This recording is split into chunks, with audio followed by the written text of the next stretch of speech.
سورۃ النساء کے آخر میں 3 باتوں کا تذکرہ فرمایا۔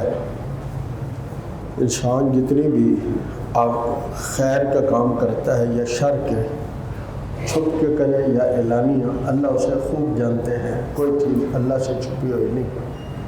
البتہ شر کے کام، برائی کے کام علن اعلان کرنا یہ اللہ کو ناپسند ہے۔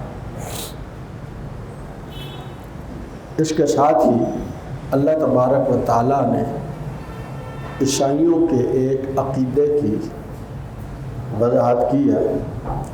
عیسائیوں کا ایک عقیدہ تثلیث ہے، توجہ کریں گے، کبھی ضرورت پڑتی ہے تو پھر سمجھ آتی ہے۔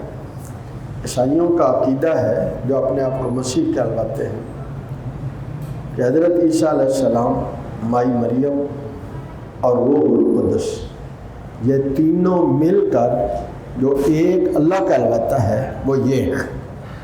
یعنی جس اللہ کا تصور آپ پیش کرتے ہو وہ ایک نہیں ہے۔ اللہ تبارک و تعالیٰ نے کہا لا تقولوا ثلاثہ، مت کہو اللہ تین ہے، انما اللہ الہ واحد، اللہ ایک ہے، اپنی ذات میں بھی ایک ہے، اپنی صفات میں بھی ایک ہے۔ اس کے ساتھ اللہ تعالیٰ نے اپنی قدرت اور سونے سے ایک قدرت حضرت عیسیٰ علیہ السلام کی تخلیق، پیدائش، اس کو بیان فرمایا۔ عیسیٰ علیہ السلام کو اللہ تعالیٰ نے بغیر باپ کے پیدا کیا۔ آدم علیہ السلام کو ماں اور باپ دونوں کے بغیر پیدا کیا۔ حضرت حوا کو ماں کے بغیر پیدا کیا۔ حضرت عیسیٰ کو باپ کے بغیر پیدا کیا۔ عیسیٰ علیہ السلام کو اللہ تعالیٰ نے یہودیوں سے بچا کر، یہودی چاہتے تھے کہ ہم عیسیٰ علیہ السلام کو ختم کر دیں، وہ قتل کر دیں یا سولی پہ لٹکا دیں، جیسے بھی۔ تو عیسائی یہودی یہ چاہتے تھے۔ اللہ تبارک و تعالیٰ نے حضرت عیسیٰ علیہ السلام سے فرمایا وَإِذْ قَالَ اللَّهُ يَا عِيسَىٰ، اے عیسیٰ، انی متوفیکا، میں تمہیں پورا لینے والا ہوں۔ اس کا معنی وفات نہیں ہے، انی متوفیکا، میں تمہیں پورا لینے والا ہوں۔ ہمارے ہاں وفا لفظ استعمال ہوتا ہے نا، وفا یہ اسی سے ہے۔ وَرَافِعُكَ إِلَيَّ، اور تجھے اپنی طرف اٹھانے والا ہوں۔ وَمُطَهِّرُكَ مِنَ الَّذِينَ كَفَرُوا، کافروں سے تمہیں پاک کرنے والا ہوں۔ وَجَاعِلُ الَّذِينَ اتَّبَعُوكَ فَوْقَ الَّذِينَ كَفَرُوا إِلَى يَوْمِ الْقِيَامَةِ، تیرے پیروکاروں کو تیرے نافرمانوں پر مستقل بلندی دینا چاہتا ہوں۔ اور ساتھ فرمایا وَمَا قَتَلُوهُ، پہلے تو صرف وعدہ کیا نا کہ میں آپ کو بچا لوں گا، اب اللہ فرما رہے وعدے کو ہم نے پورا بھی کیا۔ وَمَا قَتَلُوهُ، نہ انہوں نے عیسیٰ علیہ السلام کو قتل کیا۔ بھئی اتنا تو بندہ سمجھتا ہے نا اردو والا بھی، وَمَا قَتَلُوهُ، انہوں نے عیسیٰ علیہ السلام کو قتل نہیں کیا۔ وَمَا صَلَبُوهُ، سولی پر بھی نہیں لٹکایا۔ بل رفعہ اللہ الیہ، بلکہ اللہ نے ان کو اپنی طرف اٹھا لیا۔ اگر یہ کوئی کہے کہ عیسیٰ علیہ السلام سولی پر لٹکا دیے گئے تو اللہ نے ان کی روح کو اوپر اٹھا لیا، روح تو ہر کسی کی اوپر اٹھانی جائے گی، کون ہے جس کی روح نہیں اٹھائی جائے؟ اور پھر پہلے نفی 2 چیزوں کی ہو رہی ہے، قتل روح کو کیا جاتا ہے یا جسم کو کیا جاتا ہے؟ آپ بتائیں گے، سولی روح کو دی جاتی ہے یا جسم کو؟ کس لیے دی جاتی ہے؟ موت کے لیے، قتل بھی موت کے لیے، سولی بھی موت کے لیے۔ اگر موت آ گئی تو اللہ نے جو کہا تھا کہ میں آپ کو بچاؤں گا، تو اللہ نے بچایا نہیں۔ اگر یہودیوں نے عیسیٰ علیہ السلام کو سولی پہ لٹکا کے مار دیا تو پھر اللہ نے بچایا؟ پھر تو بچانا کوئی نہ ہو۔ اللہ بتا رہے ہیں کہ میں نے جو وعدہ کیا تھا میں نے اسے پورا کیا ہے. ما قتلوہ، تدبیر ساری موجود تھی، قتل نہیں کر سکے، سولی پہ نہیں لٹکا سکے، بل رفعہ اللہ الیہ، بلکہ اللہ نے ان کو اپنی طرف اوپر اٹھا لیا. اب جو قتل کے بعد رفع اٹھانا ہے تو وہ روح کو اٹھانا ہوگا یا جسم اور روح دونوں کا ہوگا؟ بھائی جب نفی کر دی کہ قتل نہیں ہوئے تو اب اللہ نے جسم کو نیچے چھوڑ دیا ہوگا، روح کو اوپر لے گیا، کوئی عقل کی بات ہے. مرزا قادیانی بھی یہی کہتا ہے، اور ایک بڑی داڑھی والے تھے، نام نہیں لیتا، آپ ڈھونڈ لینا، ہاں جی، سر لگتا تھا ان کے ساتھ، وہ بھی یہی کہتے تھے، اور غامدی بھی یہی کہتا ہے. اللہ اکبر. صحیح قرآن کے خلاف ہے. اپنے تئیں سکالر بنے پھرتے ہیں، بھائی قرآن کا سمجھاؤ، پھر ہمیں سمجھاؤ نا، ان عوام کو سمجھاؤ نا. جب اللہ فرما رہے قتل بھی نہیں ہوئے، سولی پہ بھی نہیں لٹکائے گئے، تو اب اٹھائے گئے ہیں تو کیا اٹھایا گیا ہے؟ کوئی کہتا ہے جی درجے بلند کر دیا گیا، تو درجے تو آپ کے بھی ابھی نماز پڑھی ہے تو درجے بلند ہوئے کہ نہیں؟ ایک سجدے پر 1500 نیکیاں ملی ہیں، ایک سجدے پر 1500 نیکیاں، ہر سجدے پر ایک محل تیار ہوا ہے. درجے بلند ہوئے میرے درجے تو ساڑھے گے، تو پھر برفع اللہ نے کہنا احسان کی تعداد تیسرا تھا. کون سے احسان کو جتا رہے ہیں اللہ؟ میرے بھائی اللہ نے عیسیٰ علیہ السلام کے ساتھ کوئی خاص معاملہ کیا ہے جس کا وہ احسان جتا رہے ہیں. اتنا تو سمجھ آ گیا نا. اب عیسیٰ علیہ السلام کے متعلق 3 باتیں تھیں، 2 میں نے عرض کر دی. ایک، بغیر باپ کے پیدا ہوئے، مریم طاہرہ سے پیدا ہوئے اللہ کے امر سے. نمبر 2، انہیں نہ قتل کیا گیا نہ سولی لٹکایا گیا، جسم اور روح دونوں کے ساتھ زندہ آسمانوں پر اٹھایا گیا. یہ کہتے ہیں یہ کیسے ہو سکتا ہے؟ ایک جسم کثیف زمین سے ایسے اتنے کرے بھی ہیں اور ناری کرے بھی ہیں، ان سے گزر کر اوپر کیسے چلا گیا؟ میں نے کہا اللہ نے بتایا، اللہ نے فرمایا ان مثل عیسیٰ عند اللہ کمثل آدم، عیسیٰ علیہ السلام کی مثال اللہ کے ہاں آدم علیہ السلام کی طرح ہے. جس طرح آدم علیہ السلام کو اللہ نے اپنی قدرت سے پیدا کیا ظاہری پیدائش کے اسباب کے بغیر، عیسیٰ علیہ السلام کو بھی اپنی قدرت سے پیدا کیا گیا ظاہری اسباب کے بغیر. اگر جسم کثیف یوں یہاں ناری کروں سے اوپر نہیں جا سکتا تو جسم کثیف آدم علیہ السلام کا اوپر سے نیچے آیا یا نہیں آیا؟ روح آئی ہے، صرف روح آئی ہے، جسم بھی آیا، جسم اور روح دونوں آئے. جس طرح آدم علیہ السلام کا جسم کثیف اوپر سے ٹھا گرا نہیں ہے بلکہ اللہ کی قدرت سے آرام سے اللہ نے اتارا ہے، نزول فرمایا ہے، یوں ہی عیسیٰ علیہ السلام کو اپنی قدرت سے اوپر اٹھا لیا. قرآن کہہ رہا ہے نا دونوں ایک جیسے ہیں، تو ایک جیسے کیسے ہو گئے؟ مول کو تو آتے ہوئے کچھ ہوا نہیں اور یہ اوپر جا ہی نہیں سکتے، یہ کیسے ہے؟ اللہ اکبر. تیسری عیسیٰ علیہ السلام کا متعلق بات وہ یہ ہے کہ اللہ تعالیٰ قیامت سے پہلے عیسیٰ علیہ السلام کو پھر اتاریں گے.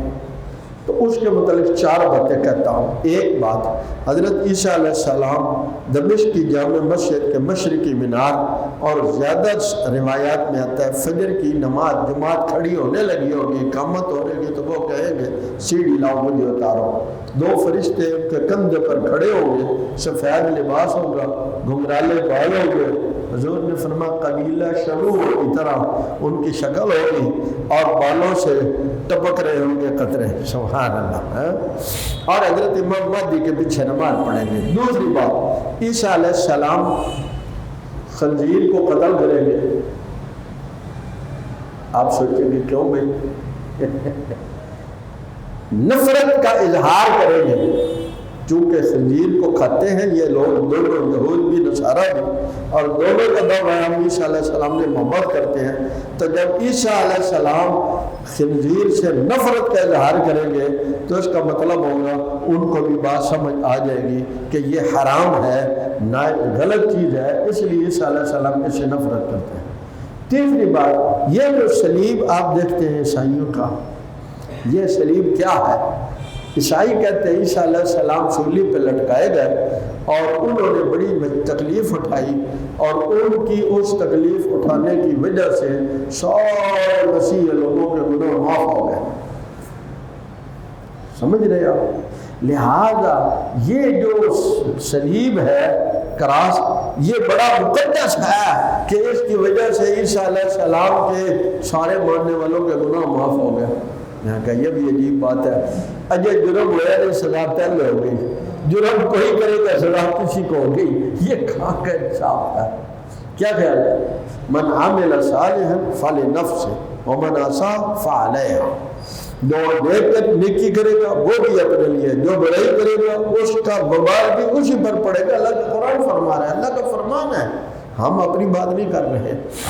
میں نے کہا عیسیٰ علیہ السلام کے متعلق چند باتیں، عیسیٰ علیہ السلام کے متعلق اگلی بات، چوتھی بات کہ وہ دجال کو قتل کریں گے۔ بہت لمبا قصہ ہے، میں مختصر، دجال کو قتل کریں گے۔ ساری دنیا پر عیسیٰ علیہ السلام حکومت کریں گے اور امن قائم کریں گے، اور اتنا پیسہ وافر ہو جائے گا، لوگ ایک بندہ صبح مٹھی میں سونا لے کر نکلے گا، شام تک بازاروں میں گلی محلوں میں کہے گا اوے کوئی صدقہ لینا نہ ہوئے۔ میں کیا جڑا سچا عیسیٰ آئے گا وہ اتنا امیر کر کے جائے گا، اپنے امتیوں کو اتنا امیر کرے گا کہ کوئی صدقہ لینے والا نہیں۔ جڑا جھوٹا مسیح ہے وہ تے اپنے امتیوں کو لاہور بھی 100 سال ہو گیا ہے، اجے بھی 50 قسم کے چندہ لینے نے۔ جھوٹے مسیح لینے کے لیے آئیں گے اور سچے مسیح لینے کے لیے آئیں گے۔ عیسیٰ علیہ السلام پھر شادی کریں گے، ان کی اولاد ہوگی، پھر وہ روز اطہر میں جو چوتھی قبر کی جگہ ہے وہاں مدفون ہوں گے۔ اب یہ باتیں یاد رہیں گی آپ کو، گھر جا کے اس کو لکھو، گھر والوں کو سناؤ، کہ فتنوں کا زمانہ ہے، فتنوں کا دور ہے۔ آپ کے بچے بچیاں کالج میں یونیورسٹی میں جائیں گے، ادھر غامدیت بڑی چھائی ہوئی ہے، وہ اردو کو کہیں گے ان کو تو آتا جاتا کچھ نہیں ہوگا۔ اگر آپ نے ان کو بتایا ہوگا یہ قرآن اور حدیث کی باتیں ہیں جو ہم آپ کو بتا رہے ہیں، اور میں ذمہ دار ہوں، اگر کل کو کسی بات میں ضرورت ہو تو حوالہ ہم پیش کریں گے۔ موٹی موٹی باتیں آپ یاد رکھ لیں، انشاءاللہ زندگی رہی کہیں بھی ضرورت پڑی ہم قرآن سے حدیث سے ثابت کریں گے۔ اللہ ہمیں صحیح عقائد پر قائم رہنے کی توفیق عطا فرمائے۔ سورۃ المائدہ میں بہت سے مضامین ہیں، آج ہم صرف چونکہ اس میں وقت زیادہ ہو گیا تو 5 باتیں عرض کریں گے۔ پہلی بات، اللہ تبارک و تعالیٰ نے بندوں سے کہا جو چیزیں میں نے حرام کی ہیں ان سے بچو۔ اللہ کے حرام کردہ چیزوں سے بچنا ایک مومن کے لیے ضروری ہے، اس کے بغیر وہ اللہ کا نافرمان شمار ہوتا ہے۔ ایک موٹا سا ذہن بنا لیں، اگر میں محنت کر کے اللہ کو راضی نہیں کر سکتا تو میں اللہ کی ناراضگی کے کام کر کے اسے غصہ بھی نہ دلاؤں۔ اس کے بعد اللہ تعالیٰ نے وضو کا طریقہ قرآن میں سکھایا ہے۔ اذا قمتم الی الصلاۃ، جب نماز کے لیے ارادہ کرو، فاغسلوا وجوہکم وایدیکم الی المرافق، چہرے کو دھو، ہاتھوں کو کونیے سمیت، وامسحوا برؤوسکم، سروں کا مسح کرو، وارجلکم الی الکعبین، اور ٹخنوں تک اپنے دونوں پاؤں کو دھو۔ 4 فرض قرآن نے بیان کر دیے ہیں۔ اس کے بعد اللہ رب العالمین نے یہود کی 5 باتیں بتائی ہیں۔ پہلی بات، یہود قرآن مجید اپنی کتاب پر نہ عمل کرتے ہیں نہ اس کے مطابق فیصلے کرتے ہیں۔ اللہ تعالیٰ نے فرمایا جو اللہ کے حکم فیصلے کے خلاف، اللہ کے حکم کے خلاف فیصلہ کریں گے وہ اولئک هم الکافرون ومن لم يحكم بما انزل الله فاولئک هم الظالمون ومن لم يحكم بما انزل الله فاولئک هم الفاسقون۔ اللہ اکبر۔ اللہ ہمیں اپنے حکموں کے مطابق فیصلے کرنے اور ماننے کی توفیق عطا فرمائے۔ تیسری بات فرمائی، یہود نصارہ تمہارے دوست نہیں ہو سکتے۔ یہود کے علماء سود کھاتے ہیں، حق کو چھپاتے ہیں، حلال کو حرام اور حرام کو حلال بتاتے ہیں۔